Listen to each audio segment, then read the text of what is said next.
ఇలా ఓవర్ వెయిట్తో ఉన్నారని బాధపడుతున్నారా? ఇలా అవ్వాలి అని ఖచ్చితంగా మీకు ఉంటుంది కదా.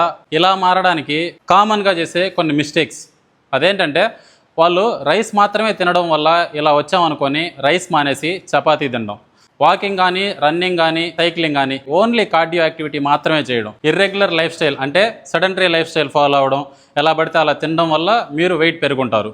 మీరు రైస్ మానేయాల్సిన అవసరం లేదు, రైస్కి బదులు చపాతీ మాత్రమే తినాల్సిన అవసరం లేదు, ఓన్లీ రన్నింగ్లు, జంపింగ్లు, వాకింగ్లు, కార్డియో యాక్టివిటీస్ మాత్రమే చేయాల్సిన అవసరం లేదు. సో ఫస్ట్ మీరు ఓన్లీ రైస్ తినడం వల్ల మాత్రమే వెయిట్ పెరగల, ఎక్కువ క్యాలరీస్ తీసుకోవడం వల్ల వెయిట్ పెరిగారు. సో మీరు తెలుసుకోవాల్సింది మీ మెయింటెనెన్స్ క్యాలరీస్ ఎంత అనేది. సింపుల్గా ఒక ఫార్ములా చెప్తాను చూడండి. మీ బాడీ వెయిట్ ఇంటూ 1.37, 1.4 అనుకోండి. లెక్కేశారంటే మీకు 1 అవర్కి ఎన్ని క్యాలరీస్ కావాలో తెలుస్తుంది. అట్లా 24 అవర్స్కి ఎన్ని క్యాలరీస్ కావాలో తెలుసుకొని దాంట్లో ఒక 300 to 500 డెఫిసిట్ పెట్టుకున్నారంటే చాలు. మీ రొటీన్లో స్ట్రెంత్ ట్రైనింగ్ అనేది ఖచ్చితంగా ఉండేలా చూసుకోండి.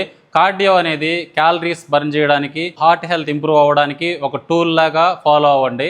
హెల్తీ లైఫ్ స్టైల్ ప్రాక్టీస్ చేయండి ఫస్ట్, తర్వాత దాన్ని మెయింటైన్ చేయడానికి ట్రై చేయండి.